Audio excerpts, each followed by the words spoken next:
Welcome back to my channel टेज क्यापकटमा हजुरलाई स्वागत छ। भिडियोको बिगो त अलरेडी हेर्नु नभए होला हजुरले पनि यस्तो खालको भिडियो सजिलैसँग बनाउन सक्नुहुन्छ। आजको यस भिडियोमा यही भिडियो बनाउन सिकाउँछु हजुरलाई क्यापकटबाट। हजुरले क्यापकट चाहिँ इन्स्टल गरेको हुनुपर्छ। हजुरले प्ले स्टोरबाट सजिलैसँग पाउन सक्नुहुन्छ। हजुरले स्टेप बाई स्टेप सिकाउनुहोस्, स्किप नगरिकन हेर्नु होला। अलिकति स्किप गर्नुभयो भने बुझ्नु हुँदैन, त्यसैले स्किप नगरिकन हेर्नु होला। सो हजुरले इन्स्टल गरिसकेपछि क्यापकट इन्स्टल गर्नुभएको छ भने क्यापकटमै क्लिक गर्नु होला। क्लिक गरिसकेपछि यस्तो खालको इन्टरफेस देख्न सक्नुहुन्छ। अब हामीले तपाईले यस्तो खालको इन्टरफेस देख्न सक्नुहुन्छ। सो न्यू प्रोजेक्टमा क्लिक गर्नु होला। क्लिक गरेपछि फोटोमा जानु होला। फोटोमा क्लिक गरिसकेपछि सिधै आफ्नो फाइल कुन फाइलमा राख्नुपर्छ फोटोहरू, पेज फोटोहरू आफ्नो साथीको आफ्नो मोडलको राख्न सक्नुहुन्छ हजुरले। सो मैले यहाँ देख्न सक्छु टिकटक स्टारको राखिन्छ फोटो। सो यहाँ देख्न सक्नुहुन्छ हामीले टोटल 9 वटा फोटो सिलेक्ट गर्नुपर्ने हुन्छ। हामीले सिलेक्ट गर्नेछौँ। सो सिलेक्ट गरिसकेपछि एड अप्सनमा क्लिक गर्नु होला। क्लिक गरिसकेपछि फर्स्टमा हामीले फर्मेट दिनुपर्ने हुन्छ। स्क्रल गर्नु होला। फर्मेटमा क्लिक गर्नु होला। 60:9 दिनु होला। यसरी देख्न सक्नुहुन्छ। सो फेरि ब्याक जानु होला। ब्याक गइसकेपछि अब हामीले फोटोलाई रोटेट गर्नुपर्ने हुन्छ। सबै फोटोलाई हामीले रोटेट गर्नुपर्ने हुन्छ। सो यसरी स्टार्टेड पोजिसनमा आउनु होला। फोटोमा क्लिक गर्नु होला। यसरी स्क्रल गर्नु होला। गरिसकेपछि एडिटको अप्सन क्लिक गर्नु होला र रोटेटमा यसरी रोटेट गर्नु होला। फेरि नेक्स्ट फोटोलाई पनि त्यसै गर्नु होला। स्क्रल गर्नु होला। फोटोलाई सिलेक्ट गरेर यसरी एडिटमा क्लिक गर्नु होला र रोटेटमा क्लिक गर्नु होला। फेरि नेक्स्ट फोटोलाई पनि त्यसै गर्नु होला। सो एडिटमा क्लिक गर्नु होला। फेरि रोटेटमा क्लिक गर्नु होला। सो सब फोटोलाई अल फोटोलाई यसरी नै रोटेट गर्नु होला। सो मेरो च्यानलमा नयाँ हुनुहुन्छ भने मेरो च्यानललाई सब्सक्राइब पनि गर्न नभुल्नु होला।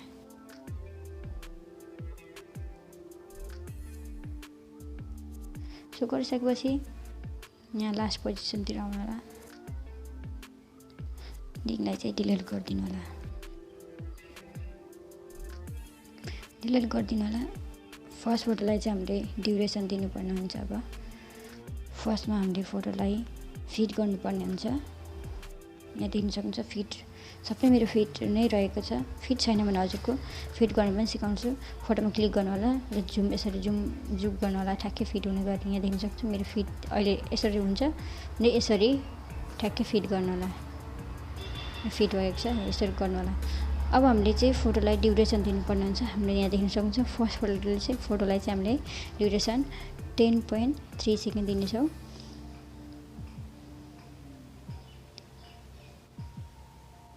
र सेकेन्ड फोटोलाई चाहिँ ड्युरेसन 0.6 सेकेन्ड दिनेछौँ। र थर्ड फोटोलाई चाहिँ ड्युरेसन 0.6 सेकेन्ड दिनुपर्ने हुन्छ हामीले। फोर्थ फोटोलाई चाहिँ ड्युरेसन हामीले 1.2 सेकेन्ड दिनुपर्ने हुन्छ।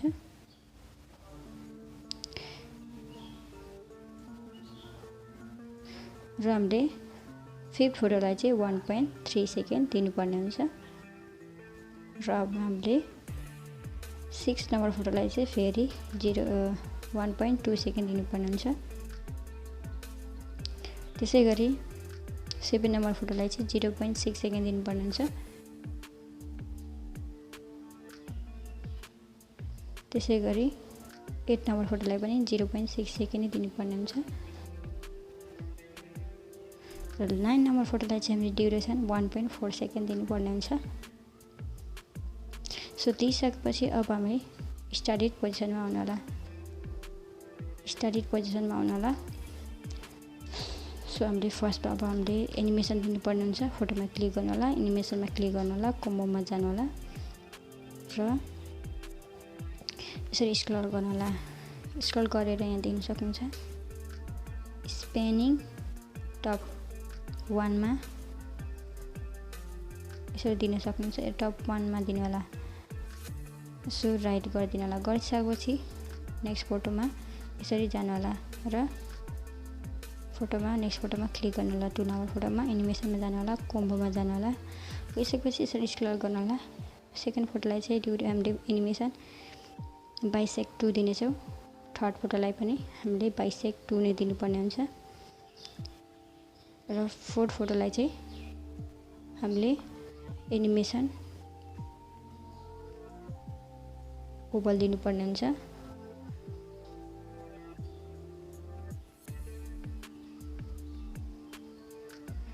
र हामीले 5th नम्बर फोटोलाई चाहिँ पेन्डुलम 1 भन्ने एनिमेसन दिनुपर्ने हुन्छ र 6 नम्बर फोटोलाई फेरि हामीले ओभल भन्ने फोटोमा क्लिक गर्नु होला एनिमेसनमा क्लिक गर्नु होला कम्बोमा जानु होला फेरि 6 नम्बर फोटोलाई चाहिँ हामीले ओभल भन्ने एनिमेसन नै दिनुपर्ने हुन्छ र 7 लाई चाहिँ हामीले 7 लाई पनि ओभल नै दिनुपर्ने हुन्छ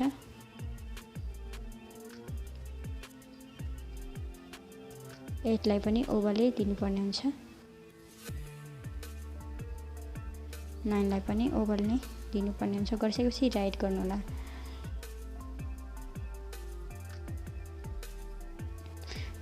होला अब हामीले चाहिँ इफेक्ट हाल्नुपर्ने हुन्छ सो ब्याक आउनु होला इफेक्ट्सको अप्सन खोज्नु होला यहाँ ओभरलेको साइडमा रहेको छ इफेक्ट्समा क्लिक गर्नु होला यस्तो स्टार्टिङ पोजिसनमै आउनु होला र भिडियो इफेक्टमा क्लिक गर्नु होला क्लिक गरिसकेपछि बेसिक बिल्डिङ पार्टी D3D मोडमा जानु होला गइसकेपछि यहाँ मेटेरियलको इफेक्ट रहेको हुन्छ यहाँ मेटेरियलको इफेक्ट खोज्नु होला इन्टरनेट चाहिँ अन गरेको हुनुपर्छ हजुरले यसरी गर्नु होला र राइट गर्नु होला र यसलाई चाहिँ ठ्याक्कै सेट गर्नुपर्ने हुन्छ हामीले फोटोको ड्युरेसनमा फर्स्ट फोटोको ड्युरेसनमा यसरी सेट गर्नुपर्ने हुन्छ यहाँ देखाउने सजिलो यहाँ देख्न सक्नुहुन्छ हजुरले पनि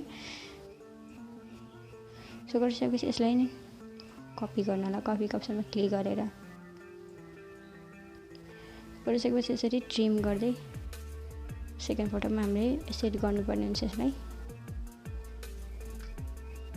यसरी सेकेन्ड फोटोमा यसरी ट्रिम गर्दै मिलाउनु होला यसरी गर्नु होला सो गरिसकेपछि फेरि कपी गर्नु होला फेरि यसलाई कपी गर्नु होला मिलाउँदै कपी गर्नु होला यसरी मिलाउनु होला ट्रिम गरेर हजुरले फेरि यसलाई कपी गर्नु होला फेरि यसलाई कपी गर्नु होला फेरि यसलाई ट्रिम गरेर यसरी सेट गर्नु होला फेरि कपी गर्नु होला फेरि कपी गर्नु होला र फेरि यसलाई सेट गर्नु होला गरिदिसकेपछि अब हामीले फेरि इफेक्ट पनि दिनुपर्ने हुन्छ फर्स्टमै फेरि स्टार्टेड पोजिसनमै आउनु होला फेरि भिडियो इफेक्टमै क्लिक गर्नु होला क्लिक गरिसकेपछि यसरी फेभरेट ट्रेन्डिङ बेसिकमा जानु होला बेसिकमा गइसकेपछि यसरी स्क्रल गर्नु होला स्क्रल गरिसकेपछि यहाँ सेकको इफेक्ट रहेको छ सेकमा क्लिक गर्नु होला इन्टरनेट चाहिँ अन गरेको हुनुपर्छ हजुरले फेरि राइट गर्नु होला गरिसकेपछि अब फेरि यसरी सेट गर्नुपर्ने हुन्छ फर्स्ट फोटोको ड्युरेसनभरि यसरी सेट गर्नु होला सेट गरिसकेपछि फेरि हामीले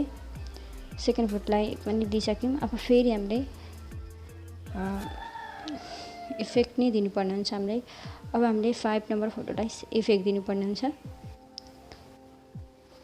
सो 1 2 3 4 5 मा ठ्याक्कै 5 को स्टार्टेड पोजिसनमा आउनु होला बक्सको अगाडि ठ्याक्कै र भिडियो इफेक्ट्समा क्लिक गर्नु होला क्लिक गरिसकेपछि ट्रेन्डिङ बेसिक बिल्डिङ पार्टी हुँदै पार्टीमै क्लिक गर्नु होला क्लिक गरिसकेपछि यहाँनिर रिपल्सको इफेक्ट दिनुपर्ने हुन्छ हामीले रिपल्समा क्लिक गर्नु होला क्लिक गरेपछि राइट गर्नु होला यसलाई नि गरिसकेपछि फेरि यसलाई ट्रिम गरेर छक्कै सेट गर्नु होला 5 नम्बर फोटोको ड्युरेसनभरि सेट गर्नु होला यसरी देख्न सक्नुहुन्छ हजुरले अब हामीले 7 8 लाई पनि फेरि त्यसरी नै दिनेछौँ र हामीले 5 नम्बरमा एड गर्यौँ त्यसै गरी 6 अनि 7 को स्टाइलिस पोजिसनमा आउनु होला 7 नम्बर फोटोको गरिसकेपछि भिडियो इफेक्ट्समा क्लिक गर्नु होला क्लिक गरिसकेपछि डाइरेक्ट त्यही आइमा हामी रिपल्समा क्लिक गर्नु होला फेरि राइट गर्नु होला फेरि हामीले 7 र 8 लाई दिनुपर्ने हुन्थ्यो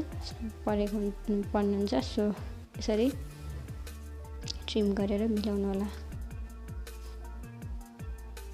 र फेरि कपी गर्नु होला ठ्याक्कै मिल्नेछ गरिदिइसकेपछि अब हाम्रो यसरी प्ले गरेर देखाउँछु हजुरलाई सो हामीले चाहिँ फेरि हामीले एक्सपोर्ट गर्नुपर्ने हुन्छ अन्त एरोको अप्सन रहेको छ देख्न सक्नुहुन्छ हजुरले एरोको अप्सनमा क्लिक गर्ने अनि एक्सपोर्ट गर्नुपर्ने हुन्छ फेरि हामीले एड गर्नुपर्ने हुन्छ सो ब्याकग्राउन्ड म्युजिक एड गर्नुपर्ने हुन्छ ध्यान दिएर सुन्नु होला सो माथि एरोको अप्सन रहेछ त्यसमा क्लिक गर्नु होला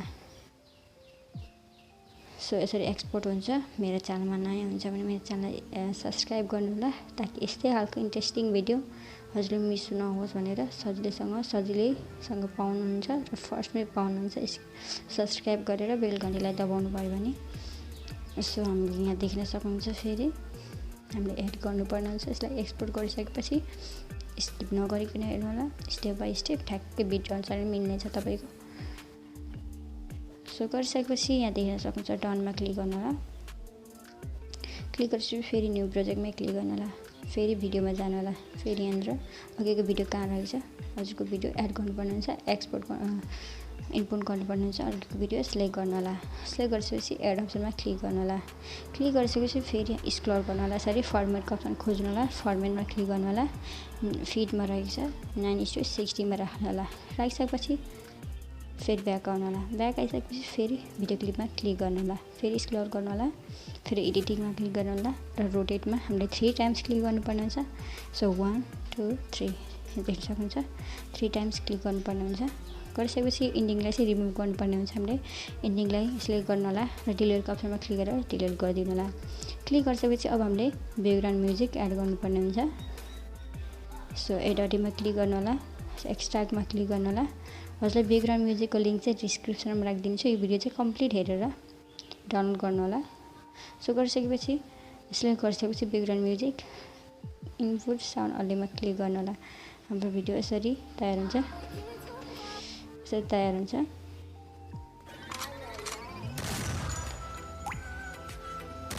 देख्न सक्नुहुन्छ हजुरले। सो हजुरलाई चाहिँ सेट गरेर नै दिनेछु।